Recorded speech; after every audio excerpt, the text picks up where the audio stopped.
I'm Steve Matthews. Thanks for joining me for Trinity Foundation Radio, episode number 22. Today, my guest in studio here with me is Dr. Michael Young. Michael, welcome to the program today.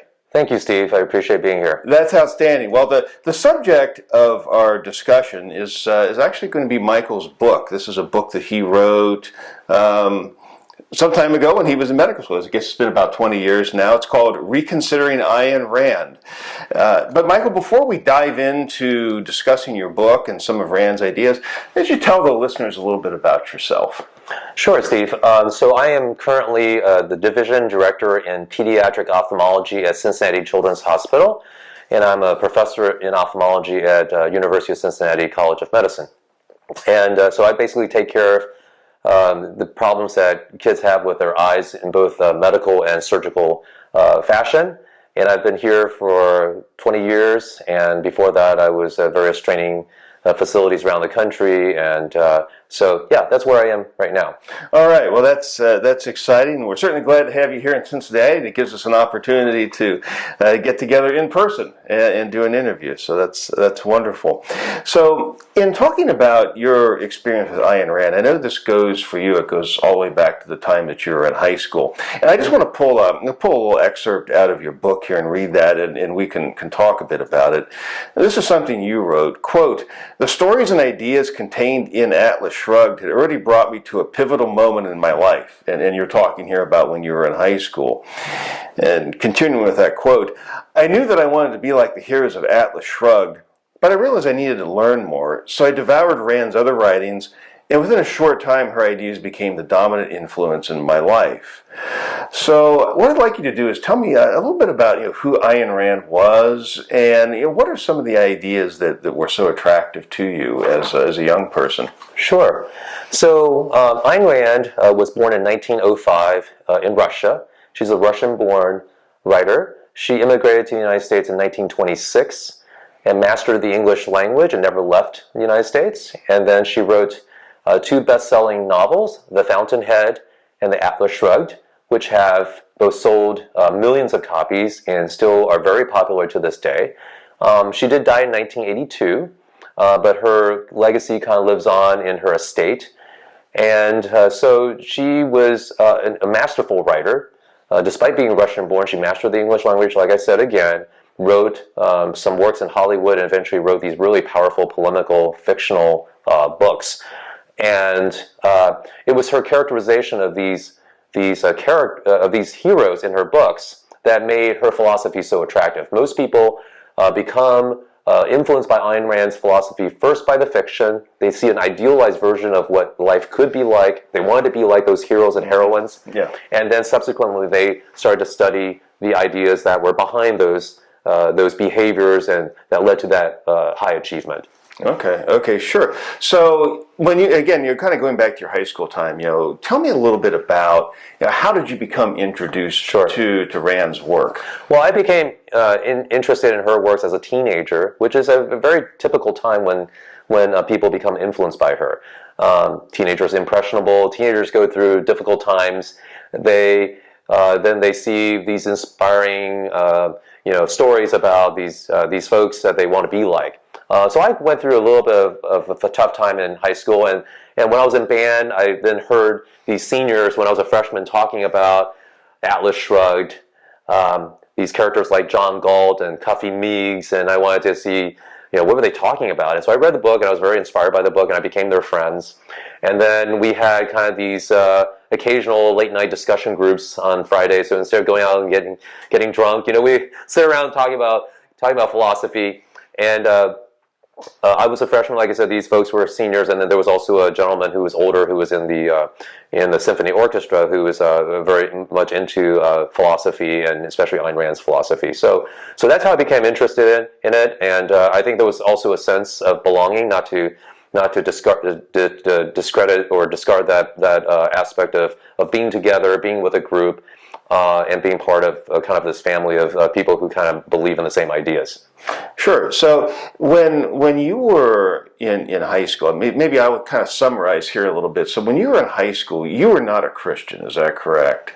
I had gone to church. Maybe I still kind of believed that there was a God.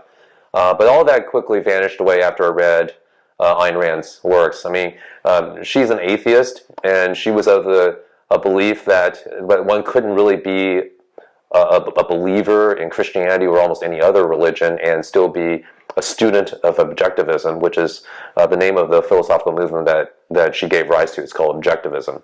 And so those who studied her ideas were called students of objectivism. And so I became a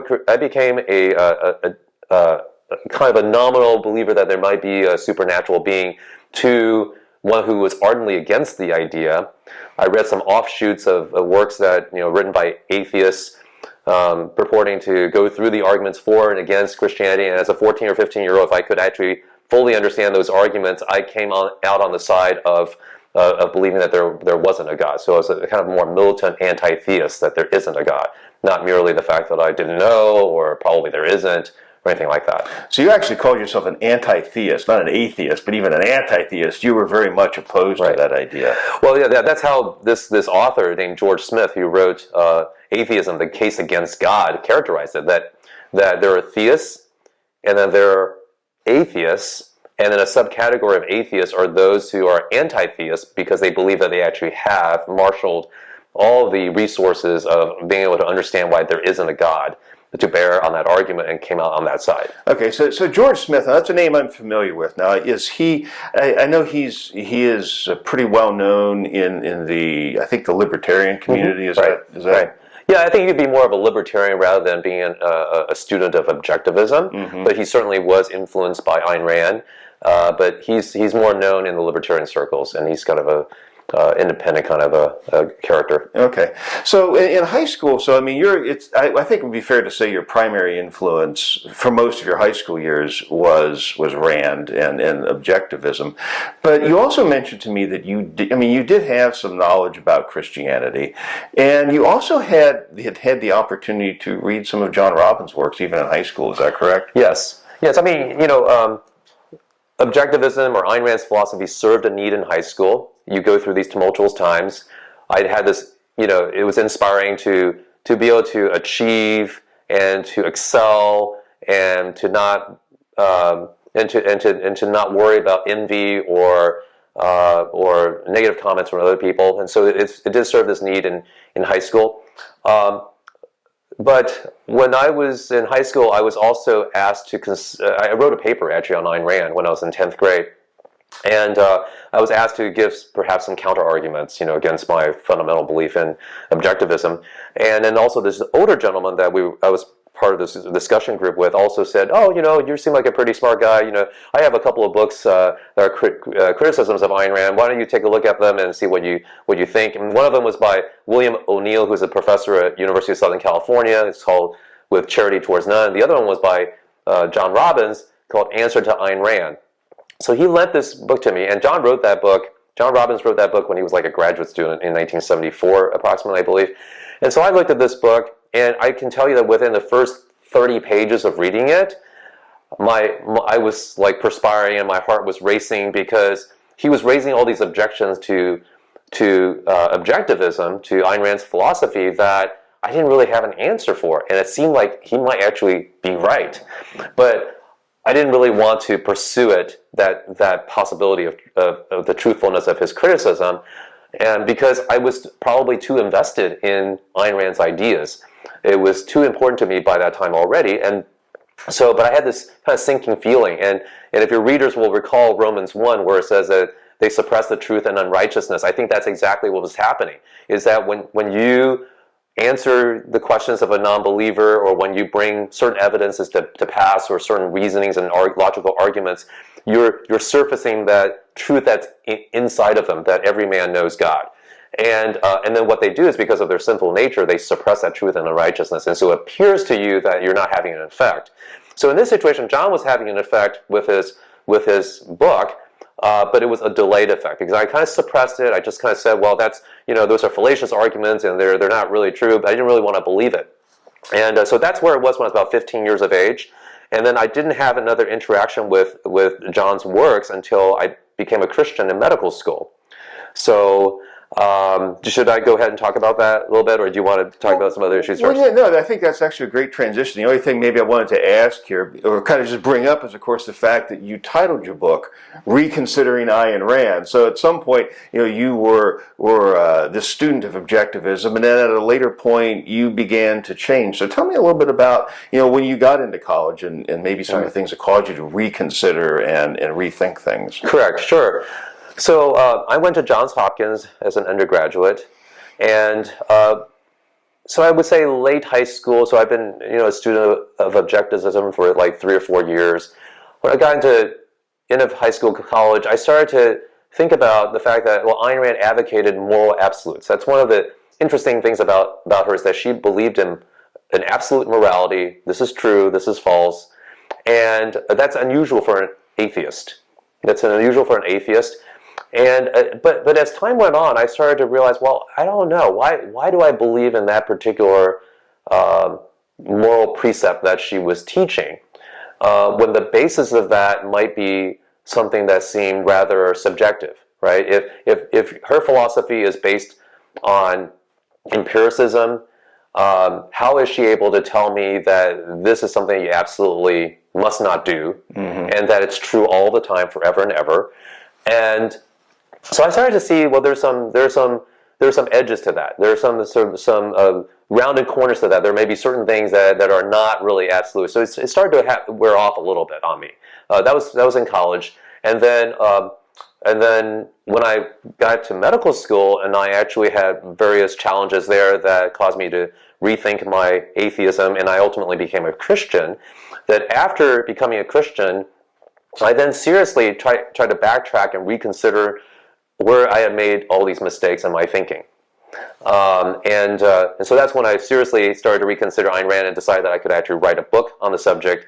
Now, then it took another 8 years to actually pull that off in the midst of a very busy medical school, internship, residency kind of career pathway. So, but yeah, that's kind of how it got started. Okay, so you had, when you wrote that book, that's, I think about that, I think about how hard the demands you had on you, with all your medical school and all the fellowship and that types of thing that you had to go through. But you actually took a year off of your training just specifically to write that book. That's right. Because after about 7 or 8 years, I had only maybe about a third of the book kind of written, and I knew that if I didn't take a year off to actually finish writing it, that I would probably never write it. What with busyness of life, whether it's a new job after training or family, I just knew that I would probably not write it. And so I took a chance, I took a leap of faith and asked for a year off, and I got it, and I was able to, in between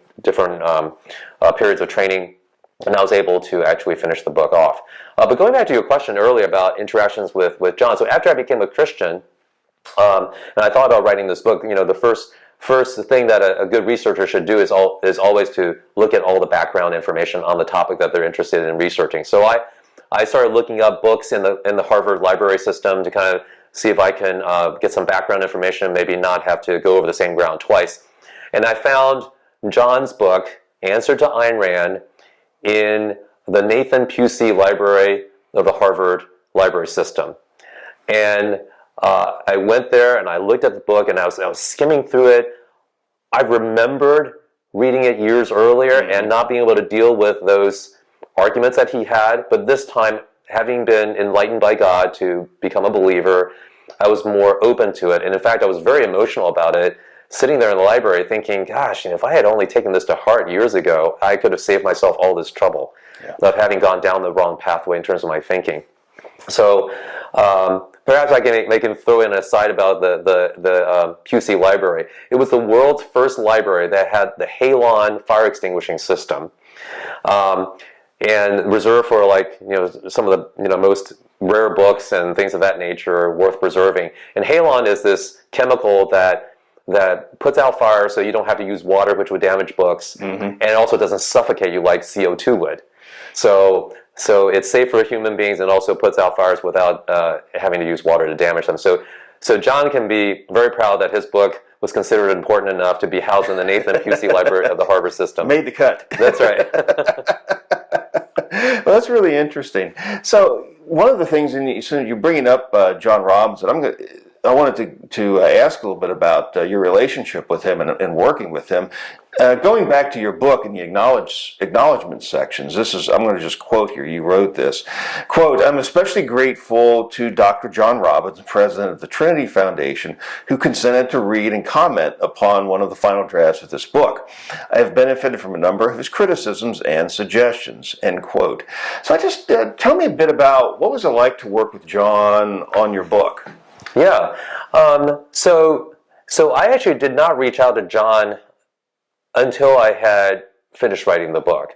So as I mentioned earlier, I had worked on it on my own, bits and pieces, for 7-8 years, and then finally decided I needed to take a year off. So that was 1997, and I decided to take the year off. And just as I was about to take the year off, or started to take the year off, and I had only been a subscriber to the Trinity Foundation for like a year or two, and I was just basically getting books by Clark and trying to bone up on philosophy so that so I had a better handle on that.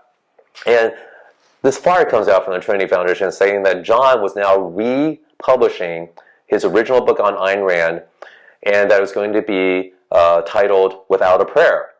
And I just have a copy of that book here, if I may, just to kind of show the listeners here. So this is "Without a Prayer" by John Robbins, and so he sent out this flyer to the supporters of the Trinity Foundation and subscribers, asking them to help him out by ordering the book from Barnes & Noble.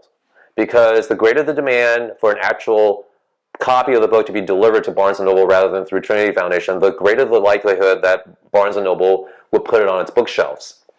So at the time I was thinking, in my selfish, sinful way that, wait a second, I just decided to take this year off to write this book, and I had no idea that he was republishing his book, and why would I want to support that? But in prayer and after some consideration and being able to kind of suppress my sinful nature, I was able to say, well, you know what? There's enough room for 2 books that are Christian responses to Ayn Rand. And just to kind of nip this in the bud, I'm just going to go out there and buy 3 copies from Barnes & Noble and just really help support John. And of course, he didn't know anything about this. But then about 6 to 8 months later, when I finished writing my book, I felt good enough about what I had done that I could approach him and ask him if he would be willing to read a copy of my book, and he responded that he would, and so I sent it to him, and he read it in very short order. He finished the whole book in like 2 weeks, and he sent it back, and most people know that John is an unbelievable polemicist and very pointed in his writings and very exacting, and so you just have the sense that, okay, nothing that I do would probably reach his level of excellence. And so I'm just thinking that there's going to be red marks all over the manuscript. So when it came back, I opened the package in trepidation, and I looked at it, and surprisingly, there was only about 5% or less of the manuscript that he had red marks on. And so I was able to look at those criticisms and take them to heart, and then do a little bit more research and be able to shape those sections in a way that I think was ultimately much better. And so they derived that benefit from his sharp eye. And so that's why I kind of included that in my appreciation in the cover material for the book. Yeah, that's great. Yeah, John was such a gifted teacher in his lectures, in his writings, and I had some opportunity to work with him on a project as well, and that was really, for me, it was really one of the real blessings that I've had in my life, was to have an opportunity to converse some with John and to work with him on that project. And I'm sure you feel the same way about that. Oh, absolutely. I mean, he's very rigorous in his writing, and it's just examples of excellent scholarship. But also as a person in real life, when you talk to him, I mean, he's just so helpful. He's really a great teacher. Yes. And so I benefited from some of those interactions through the years, even after I got the book published. Yeah, yeah. Well, what I'd like to do is turn now and talk a little bit about your book. I know the first half of the book you summarize the sort of the plot lines of her major novels, and in the second half of the book, that's where you actually get into some of the philosophy. Mm-hmm. And what I wanted to ask you about is if you could. Let's talk some about Ayn Rand's philosophy, her objectivism, as you said. And if you had to maybe put that in a nutshell for maybe people who maybe aren't Ayn Rand experts, what would you tell somebody if they came up and just said, summarize Ayn Rand's philosophy for me? Yeah, well, actually, one of the book salesmen for Atlas Shrugged did actually at one point ask her if she could summarize her philosophy while standing on one foot, mm-hmm. and she did so, and she said that metaphysics, objective reality, epistemology, reason, ethics, rational self-interest, and politics, capitalism. So metaphysics is the study of nature of reality. Epistemology is the study of the nature and limits of knowledge. Ethics obviously deals with morality, and politics has to do with the nature of government. So that's how she would summarize it. And you're right, the book is broken into two parts. The first part has to do with the fiction. I do some analysis in there, but not quite as detailed and rigorous as the second half, which had to do with the philosophy. And I did that in that order because most people are introduced to Ayn Rand's ideas through her fiction. They get inspired by her characters, like I said before. Then they want to study the ideas that undergird that. So those are the major ideas, and a lot of people, as you know, are attracted to her primarily by her defense of individual rights and free markets and capitalism. In fact, during the Great Recession in 2008, there were a lot of political commentaries about, how right she was and how is Atlas shrugging now. And you'll see conservative commentators talk about that quite a lot. Back in about a decade ago. Sure. Now, one of the things, and I'm going to just summarize a little bit the argument in your book. You mentioned, of course, Ayn Rand. She was a big admirer, proponent, maybe that's a better word, of capitalism, of individualism, of individual rights, of limited government, things that you and I as Christians, we would look at that and say, yeah, we can agree with these things. But her approach to those was not Christian. We would look to the Bible and we would say we can find these ideas in scriptures, but mm-hmm. in Rand's case, she was an atheist as well. Mm-hmm. And I think when I read your book, this is the sense that I get, and that is what you're basically arguing is that Ayn Rand's philosophic ideas don't get her to capitalism and individual liberty and limited government. Is that you think, a fair statement? Yes, I think that's a fair statement. Despite her summary, which seems to suggest that her philosophy is a cohesive whole, it actually has a lot of holes in them and a lot of contradictions. And then I would say that overall, she smuggled in Christianity the back door, through the back door. She thought that she had developed this philosophy that advocated individual rights and capitalism without Christian ideas. But when, in fact, her ideas don't logically lead to those good things about individual rights and capitalism, and she had to kind of patch it up with various ideas smuggled in from Christianity that she couldn't really fully defend. Now, let me unpack that a little bit. For example, first of all, she did say that she was not primarily an advocate for capitalism, but that of the morality of self-interest. Okay. And she was not primarily an advocate of morality of self-interest, but that of reason. And she saw those as being higher level ideas that are built upon a foundation. And so it was a cohesive structure that she was trying to build. So if any of the elements are unsound, the whole thing falls apart. Okay, so let's take reason for a second. She advocated reason, and her idea about reason, she said that reason is the faculty that identifies, integrates the material provided by the senses. Okay, so that's the paraphrase. But she also believed in logic. Okay, she also believed that all of man's knowledge comes through the senses. And she believed that the mind was tabula rasa, meaning that it was a blank mind, like a blank paper. But the problem is that all those ideas are somewhat contradictory. You can't have logic in your mind and have a blank mind. You have to, she was trying to do this because she was trying to avoid Kantian ideas for categories that some philosophers have that have the possibility of distorting the information provided by the senses. But logic itself, unless it's derived from the senses, is inherent in the mind, and it organizes the information, helps you organize the information. If material is coming through the senses, well, then you have an empirical philosophy. And if you have an empirical philosophy, you can't really reach moral absolutes, which is what she was advocating for in the realm of morality. So that's another flaw in her idea. She's also an advocate of materialism, meaning that there is no spiritual realm except in a kind of a literal, a metaphorical sense in her literature. But there's no world of ideas. There's no God. And so if that's the situation, then everything is derived from materialism. Then ultimately, the ideas that you have in your mind are really just kind of transient epiphenomenon. You have this notion that you have a spirit, that you have these thoughts, that these thoughts are real. But in fact, they're just really the various neurological impulses, movement of atoms and electrons going through your nervous system. And so what can be true of one particular train of neurological impulses that tell you that murder is wrong, while another set of neurological impulses say that murder is right? Which one is true?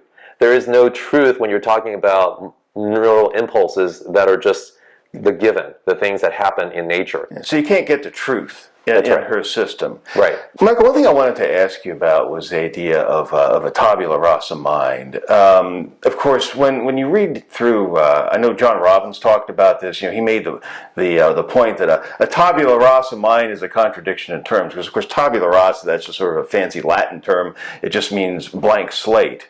But Ayn Rand believed in that idea that you came in the world as a blank slate mind, and that all of the knowledge you have came in through the senses. Is that right? Yeah, Ayn Rand was influenced by Aristotle, John Locke, Thomas Aquinas, and they all seem to advocate a version of a blank mind that didn't have any inherent categories of thought that could distort the information coming through the senses. And so that was her reason for wanting to do that. The problem is that you have to ask, well, what is reason? At a very basic level, reason is what allows us to classify and to organize information provided by the senses. So is reason inherent in the mind? And if it is inherent in the mind, then the mind is not a blank mind, because it has the laws of logic written upon it. And but if it is not inherent in the mind, if it's derived from experience, then you have to ask, well, how much information or repeated sensations do you need to actually give rise to the laws of logic? Mm-hmm. And then even if that were the case, how do you know that those laws of logic apply in every circumstance and for all time? One of the points that John and Gordon Clark have made is that, what about evolution? If you believe, if the secularist believes that the world has existed for a long, long, long time, and human beings have evolved from lower beings, and is logic evolving? Was it different 5,000 years ago than it is now? Or will it be different when the Superman, evolves from the current crop? Will that Superman have a different set of laws of logic? So there are a lot of problems with the blank mind idea. Sure. So I want to kind of circle back, maybe summarize a little bit of that. So the idea, Ayn Rand, her epistemology, that is, when we talk about epistemology, that is her theory of knowledge, theory of how we know things. Okay, so she had this idea that all of the knowledge that we have, it comes through the senses. And one of the ideas that accompanies empiricism is the idea of a blank slate mind. Is that That's right. fair to say? That's right. Okay. For the most part, yeah. Yeah, all right. Now, that stands in stark contrast with what we as Christians believe. And we have talked, so of course you and I both follow Gordon Clark and John Robbins' work. And the system of thought that Gordon Clark developed, we call scripturalism. And that's the idea that knowledge does not come through the senses, but rather it's something that's given as a gift of God. And that all of us, we have innate ideas in our minds, not because of some random occurrence, but because our minds are lighted by Christ. And there are different passages in Scripture, but you think of the Gospel of John, where it talks about Christ is the light who lightens every man who comes into the world, coming into the world. So we have that innate ability to think, to reason, and that's true not in that ability to think and to reason. That's true not just of believers, of Christians, but it's also true of everyone. Is that correct? Yes. I mean, that's a very good scripture you cite. I mean, Christ, the Logos, the logic of God, is the one who lights the mind of every person coming into the world. It doesn't say that it's just Christians. It's every person coming to the world. So every person has the light of God within them as far as logic is concerned. They may not have saving faith, but you see that in other aspects of Scripture. You know, in Ecclesiastes it talks about eternity being God has put eternity in their hearts, so that all men know that there is an eternity. And Romans 1 talks about the suppression of truth in unrighteousness, and that that has to be an implanted truth. Because if it's dependent upon as sensorial or an empirical epistemology, well, what if somebody didn't have their senses operating? Whether somebody was blind or mute or deaf, they could potentially have an excuse because they didn't sense enough to actually be able to formulate this notion of God through their senses. And so there are some Christian empiricists out there, so they run into this trouble in terms of their epistemology. Yeah, and of course now in the other part of that idea about scripturalism is that the truth is not something that you and I go out and get. For an empiricist like Ayn Rand, or you cited some of her influences, like say Aristotle or John Locke or some of these other people who were also empiricists. For them, the way they discovered truth was by going out and looking at things. And so they had to kind of, on their own steam, they would go out and they would find these things, and that would, through their own efforts, they would find truth. You and I would say, as scripturalists, along with Clark, along with John Robbins, is that the knowledge that we have is a gift of God. It's revealed to us. It's not something that we go out and determine on our own. Would you agree with that statement? Yeah, that's correct. If I can amplify on that, as a young person interested in going to the realm of research, I had to struggle with that as far as the method of scientific inquiry, whether that arrives at truth or not. And what I discovered over time is that, if you look at the theory of science and how it works, the scientific method, it never purports to actually reach final certain truth. You pose a hypothesis and you do a series of experiments, and the experiments can potentially falsify or disprove the theory. But if it doesn't do that, it seems simply leaves the hypothesis as still a standing possibility that hasn't been disproven. But as you go along more and read more about the researchers of the philosophers of science, you find that actually, if you look at the logical situation, you can't either prove or disprove science. You can't even undisprove them.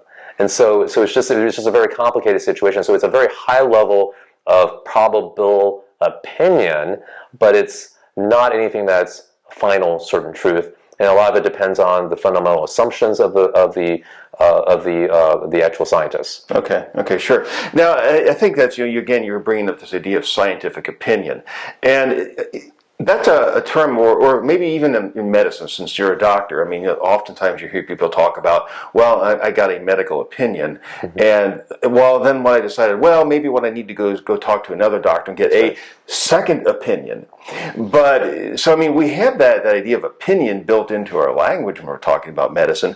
But so many times people seem to kind of blur the distinction between opinion and fact, and opinion and truth, maybe is a better way of saying that. And I think back a little bit on something I know that John Robbins talked about one time, and he talked about three noetic states, and I think some of that goes back to Plato, but John talked about ignorance, which is simply the absence of ideas. Then he would talk about opinion. An opinion can be true, an opinion can be false, but the problem is you don't know that. You can't establish it.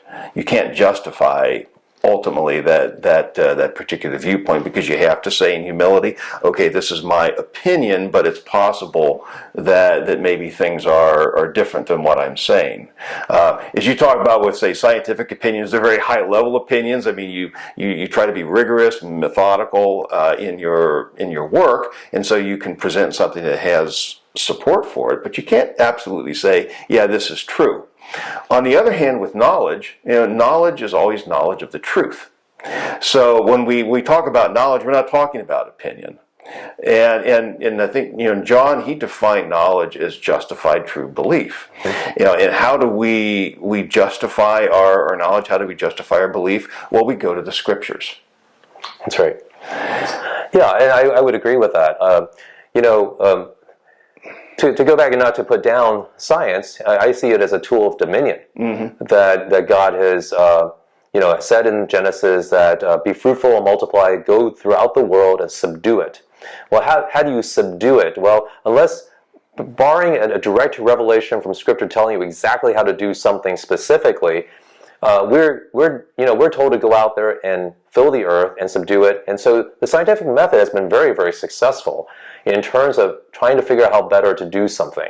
It is a technological triumph, not an epistemological triumph. By that I mean that you can use a method that's based on things that you really don't know for sure that's really actually inherent in the way things work. And these become high levels of rules of thumb or protocols that you do in order to get a certain result, and you get those results most of the time, or even 99% of the time, but it doesn't mean that the underlying theory is actually true.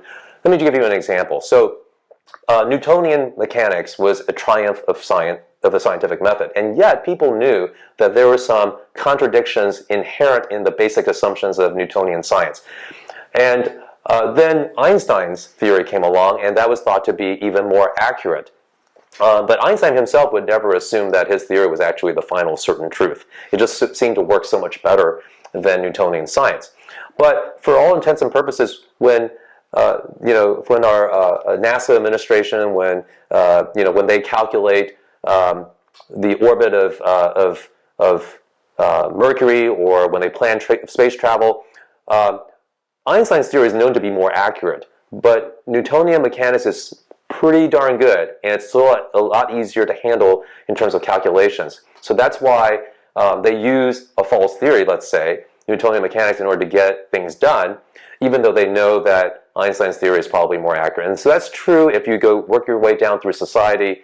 We have a lot of rules that we have built up using the scientific method. It doesn't mean that we know them to be the final certain truth, but they work pretty well, and we use those ideas in order to help make our lives better. But that's why there's continuing research. Yep. It's always to try to see if we can figure it out a little bit better and a little bit better. And so I would not say that there's any contradiction between holding the view that the Scripture has the final certain truth, and the idea that we can use science, use the scientific method, not holding them to be the gospel, as you'll hear that phrase many times from even secularists, that this is not the gospel, but that we use them effectively in order to help other people and to help better our lives. Okay, great. So maybe I could summarize it. I want to see what you think about this. And this is actually, I'm going to go back and steal this idea from Clark and Robbins. But their stance on science was that they would tell you that all scientific laws are false. And you say that, people almost suck the air out of the room. All scientific laws are false is what they would say. But they would add to that, they would say science is also useful.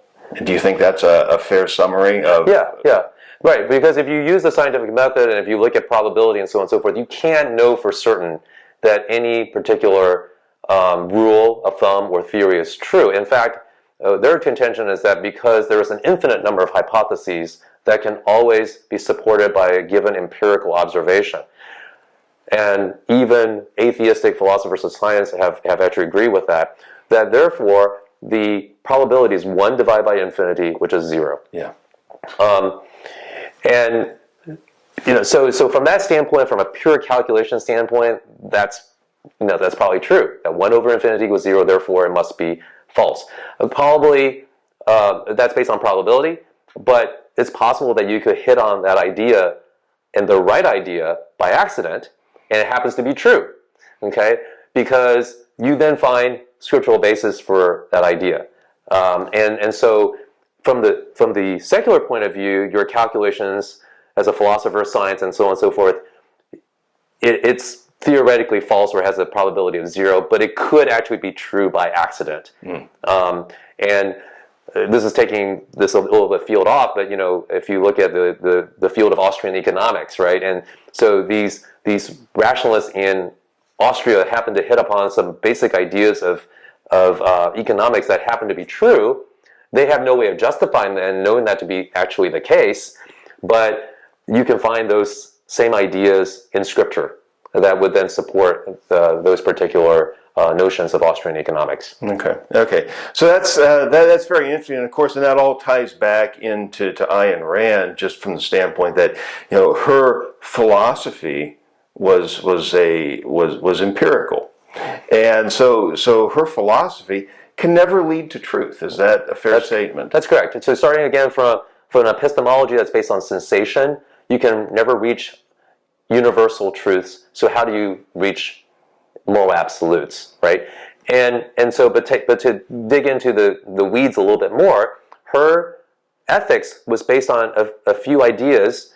One of which was the pleasure-pain principle. So individual organisms, they know what's good for them based on what gives them pleasure versus what gives them pain.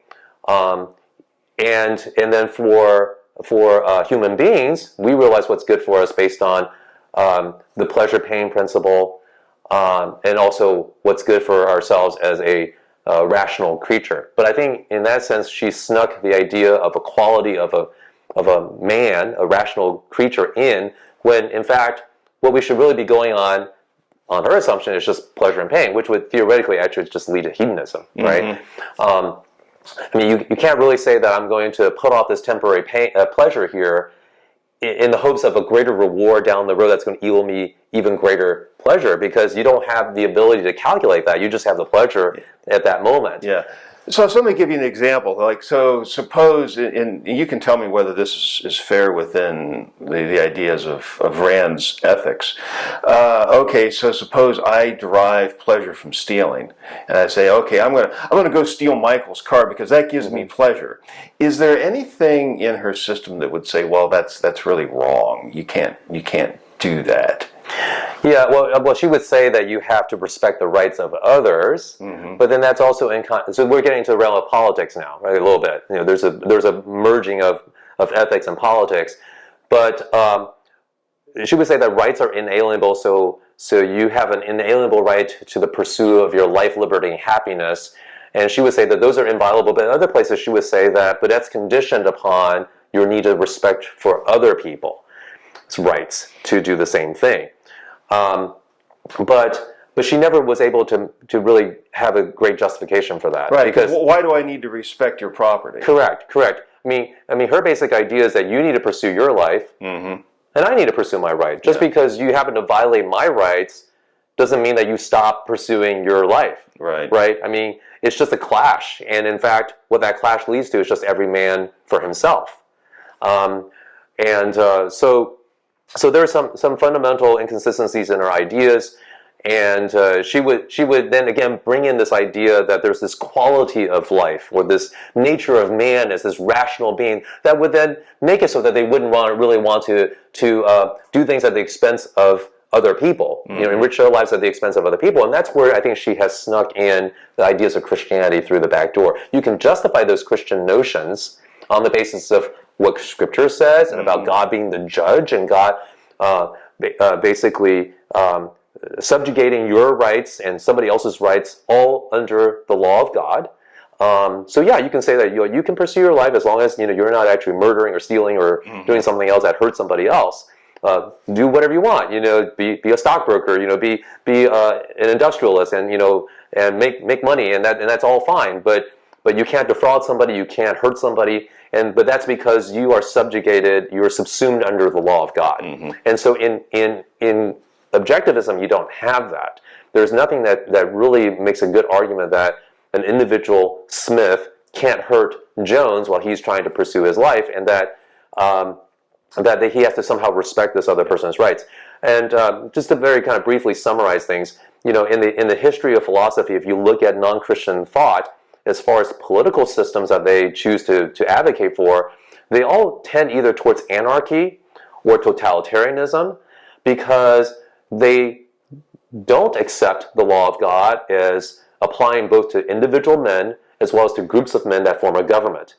And Ayn Rand was curious in that she praised the United States as the first moral society in history.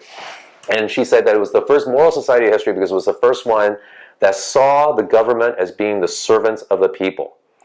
But she thought that just somehow happened because we believed in individual rights or something like that, without looking at the long history of the English-speaking peoples and how, with the Magna Carta, with all these other influences down the century, where there was no divine right of kings, where the kings, the government, are all just men or groups of men who are all subject to the laws of God. They can't steal either. If an individual person can't steal, the government also cannot steal.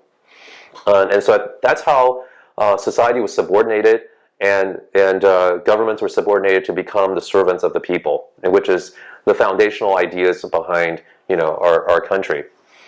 So I think that's very important to realize that Christianity was smuggled through the back door. That's a really interesting point, because you see Rand, she wants to have a solid ethic, an ethic that supports liberty and these types of things, but you can't get to it based on her assumptions. Now, as Christians, of course, that problem is very easily solved, because we go to the scriptures and we find, well, there's a lot of places in scriptures, of course, that provide us with ethics, and of course, ethics is just the theory or the practice of correct behavior. So where do we get Christian ethics? Well, probably the summary of Christian ethics is in the Ten Commandments. Thou shalt not steal. Right. That's why you shouldn't steal, is because God says you shouldn't steal. And God has the right to tell us to do that because of who He is. He's the creator of the universe. Well, He's also omniscient. And He's omniscient. Right, because, again, what's your epistemology, right? So if you're an objectivist, you're basing it on your sensation, which is limited, either your sensation or other people's sensation. Revelation is given to you by an all-knowing God who's omniscient, who's all-powerful, and so He gives you a universal absolute truth. He can give you a universal absolute truth, whereas Ayn Rand's philosophy cannot. Yeah. I think that's a great summary. One other thing I wanted to ask you about is as Christians, how our relationship to science, between faith and science or something like this is that's the way you're often hear it put. That you can either be a Christian, you can believe the Bible, or you can believe in science, but those two things you really don't go together. At least that's the way it's presented. And I'm going to think here, going a little bit outside of Ayn Rand. There was a famous debate that was held, I think it was about 9 years ago, between Ken Ham of the Creation Museum and Bill Nye the Science Guy. And it was back in 2014, I think. And they, as I recall Bill Nye's argument, I just want to get your commentary on this. I think this is a fair summary of what Bill Nye said. He didn't quite put it in these terms, but I think in effect this is what he did say. He said, basically, if you're a Christian, you believe the Bible, you can't believe science and you're stupid. And if you teach your kids to believe the Bible, you're teaching them to reject science and you're making them stupid as well. As I said, he didn't put it that way. I'm just making it very explicit, kind of what was implicit in his argument. Now, of course, you are a trained medical professional. You're a scientist. I think it'd be fair to call you a scientist. You've done a lot of research on your own. So, what is that relationship between the Christian faith and science? Can those things go together? Right. Well, I would say that if you asked me earlier about how I started to reconsider Ayn Rand, and I think one of the things was I ran into some people who were Christians who seemed to be pretty good scientists or pretty effective in their fields, and that kind of demolished some of the stereotypes that I had seen in Ayn Rand's works. And so Bill Nye is perhaps just another example of somebody who would seem to think that faith is somehow something that would destroy your mind, and I would say that that's not true. As I mentioned a little bit earlier, talking about the nature of science, I see it as a tool of dominion, right? So unless Scripture is actually speaking to something very specific, it leaves you plenty of room to actually use the scientific method to actually make society better, make your life more comfortable, produce more crops. But you don't have to believe that the method that you're using to actually do those things is actually the final truth, right? I can make a tool work. I can make some crop rotation work without believing that I have the final certainty about why it is that thing actually does what it does. So and then some of the greatest scientists in history were also were Christians, right? And as you know, and so that didn't seem to affect them either. Okay, thanks. So basically what we're saying is that science can be useful, but it's not true. Right. It not necessarily true. Correct. Yes. Whereas if it's truth that we want as Christians, we have to go to the 66 books of the Bible. That's right. And the explicit statements and also the good and necessary inferences that are found there. That's right. Okay. Yeah. All right. Well, Michael, I think that covers pretty much everything that I wanted to talk with you about here today. Do you have any final thoughts for us? Yeah. Well, I mean, as I was preparing for this discussion and thinking through the pathway that I took from being an atheist and meandering through my teenage years to finally reconsidering Ayn Rand and becoming a Christian, there can be a tendency for your listeners out there who may have in their own way taken a circuitous path to Christianity, believed in some philosophy or other religion that may be false, and thinking that, gosh, my life was influenced in a negative direction by what I went through, that they can take heart in knowing that God is in control of all of those things. God is sovereign, and that the path that they took was for a reason, and that they may have learned something that they otherwise wouldn't have learned if they had taken a straight path, perhaps to Christianity, and that those experiences and those modes of thinking and the things that they learn may be useful for them as they minister to other people who were of the same persuasion, or maybe of the same persuasion that they were once held. And so just take heart, just knowing that God works all things for good, and to those who love Him and to who are called according to His purpose. Well, Michael, that was a great summary. Thanks so much for, again, being on the program today. It was great to talk to you. And before we go, I did want to remind everybody, again, we've been discussing Michael's book, Reconsidering Ayn Rand. You can get this book at the Trinity Foundation. If you go to trinityfoundation.org and you go over to the left-hand side of the page, you'll see a link over there. It says books. Just click on that. You can search for that title, Reconsidering Ayn Rand by Michael B. Young. And Michael, again, thanks so much for your time here today. And now for my guest, Michael Young, for Tom Juditis, Trinity Foundation President, this is Steve Matthews. Thanks so much for joining me. It's been great to have you here. And I invite you back for the next episode of Trinity Foundation Radio. The Bible alone is the Word of God.